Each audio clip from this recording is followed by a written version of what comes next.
Hi guys, it's Christy Day. Hey, welcome back. Today we are doing lesson 4, which is plying. So we'll be making some nice 2-ply yarn. But guess what? This yarn, I had like every problem known to mankind with my wheel and all kinds of stuff that was happening while I was making that yarn. And of course I filmed it. However, I thought, should I just redo this? So then I refilmed it again. And then I thought, you know what? I'm gonna keep that footage of every problem that could possibly go wrong when you're plying yarn, because most of you are learning how to spin and you're gonna come across these kind of common problems. And it's kind of frustrating when you're learning online. You see everybody and it looks so simple and you're like, they can do it, why can't I do it? What's wrong with my machine? What's wrong with my technique? So since we were able to power through and produce some fantastic yarn, I want to show you that even though you're a beginner, and even though you need to make little tweaks and little adjustments to your wheel from time to time because maybe it didn't get set up exactly the way it should have, and maybe you're not maintaining it exactly the way you're supposed to, you can still make yarn. Okay, so this is for you. Sit back, relax, and watch the edited version of all my bloopers and all my reels that are probably going to happen to you at some time in your spinning career. Okay, here it goes. Hi everybody, it's Christy Day and we're doing lesson 4 of plying yarn. Lesson 4 of making yarn, how to ply your yarn. So I'm on my Kromsky Prelude that has a built-in Lazy Kate. You might have a Lazy Kate that looks like this, or you might jerry-rig your own Lazy Kate using knitting needles and maybe cereal boxes. You just need to skewer your bobbins into something, that'll hold them and let your bobbins freely spin. You could totally do it. If you don't have the equipment, don't worry about it. But if you are looking to get your equipment, these are kind of the things, if you want to ply yarn, that you're gonna need. Now, you don't have to ply yarn. You can always just do singles. And in that case, you're gonna bypass this whole video and go straight on to how to put things on the nitty knotty and set your twist. But this is an example of something that's made from singles. This is just single ply yarn. And it's alpaca. And it turned out lovely. And I have a lot of sweaters that I've made that are single ply. So if you go to look through the videos, you go, oh, look at that. I wonder, that does kind of look single ply. Yeah, it is.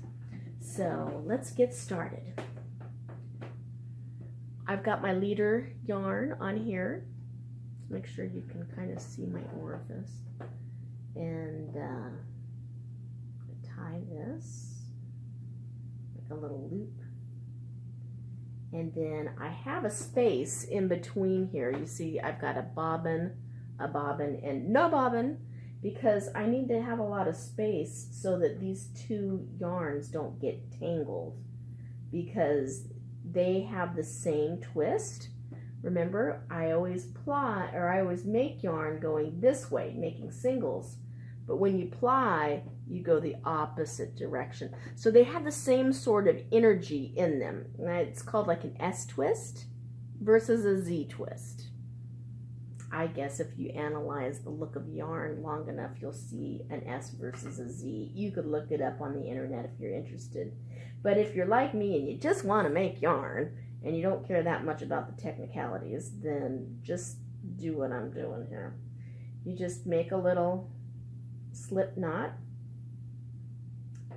and I'm going to try to get this one down lower, even though, look at this, this is hardly even spun. But can you pull it apart? No.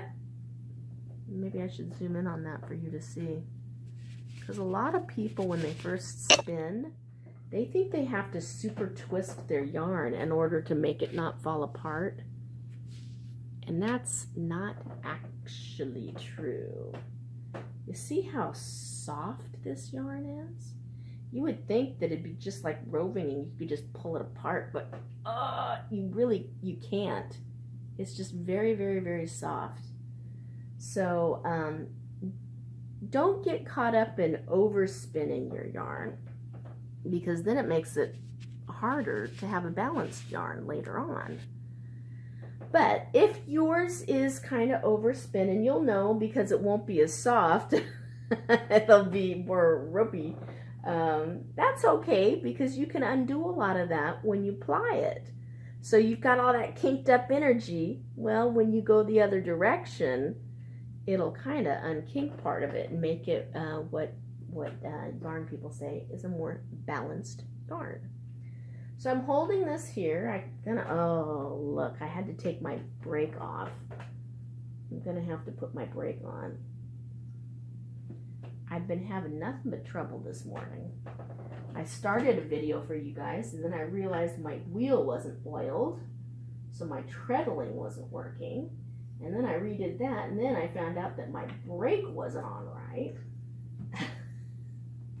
I've been really having a difficult time this morning. So let me get this approximately right, and then we'll adjust it as we start here. So you're always going to have to adjust your tension, because as you move around on your wheel, the tension just kind of... There I go again. Good thing I caught this before I got any yarn on here. I naturally, because I make so many singles, was going that direction.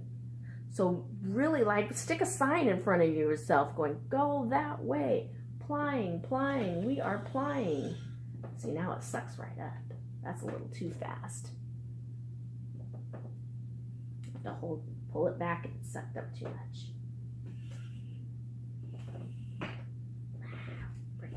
Snapping. There we go. The wheel's too far away from me. That doesn't sound good, does it? Okay, it's on. It's on, and the knot is past. So my knot is in the middle. So I'm going to move these hooks over here so I can start filling up the bobbin in this direction. All right, let's get started. Why is it making this weird sound? There we go. I really got to get the sweet spot on my position. What the heck?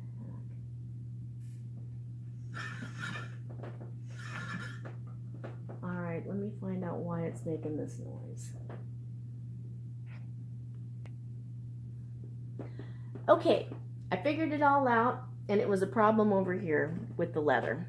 So I've got that all figured out, and I had to adjust my tension a little bit on my tension knob, and now I'm going like gangbusters. I also had to adjust my position and my seating. For some reason, maybe because my wheel wasn't oiled at first, I was putting too much pressure on with my foot, and it was kind of forcing my wheel away from me. Now, I don't know if you saw earlier in my previous videos, I mentioned that I was putting a non-skid thing underneath my wheel so it doesn't slide across my wooden floor. I highly recommend that. So you see I'm keeping it apart over here, and I'm just feeding it in. Now I've got quite a bit on here on just one side over here. So plied yarn fills up a lot faster than the unplied. So go ahead and move it frequently. And remember, every time you start your wheel, go in the opposite direction that you did for your singles. Okay, so just hold them apart. Never the twain shall meet until they meet here in your little control hand. It's closest to the wheel. Okay, so to summarize here, make sure your wheel is oiled before you start, and make sure that your yarn is very separate on your Lazy Kate. So if they get too close together, you see this? If they get too close together, they might accidentally meet together and like completely tangle up before you get to this part. So keep them apart, keep your wheel oiled, get your tension set, and it's really not that difficult. Now you might want to test your twist to see if you're balanced, because if you under twist, well, this one might be a little under twisted, then it has a risk of coming undone when you're working with it, which is a drag. That's actually happened to me with commercial yarn, and I was like, what in the world? So you want to have it balanced, but you do want to have a little twist. So I'm going to have to tighten this up just a teensy tiny bit so that I get more twist in here. And now see, it's a little bit harder to do, so I have to move my wheel closer to me. I just can't. Here we go. I'm gonna have to get really close if I'm gonna do it like this, because it just takes more effort. See, so now it's twisting. If I go like this, and it's got a twist. It's harder though. It's a lot harder. Maybe if I back off just a tiny bit, because then I like it like this. I like it like this. Let's see. Is that enough twist? Yay! Praise God. Let me zoom in for you. I know it's kind of hard to see that dark wool. Ta-da! That's what you're looking for. Okay, not totally slack, and not double twisted either. That will definitely stay for my mama. My mama does not want yarn that comes apart. After this, we're going to dye this. Well, actually, this will set this twist, and then we'll dye it black. Even though it's a very, very dark brown, she does want it to be black. Okay, that's pretty much it. I hope you enjoyed that, and if you have any questions, problems that arise, I think we talked about all the problems, because I had just about every problem you could have this morning before I filmed this last. It's like my fourth filming. It's crazy. So just remember, oil, set your tension, keep your yarns separate. Make a Lazy Kate if you don't have a Lazy Kate, okay? And you should be good to go. Okay, and don't, there's no errors. If it doesn't work out for you the first time, you can still use that yarn. It'd be bad art yarn or something. Okay, talk to you later.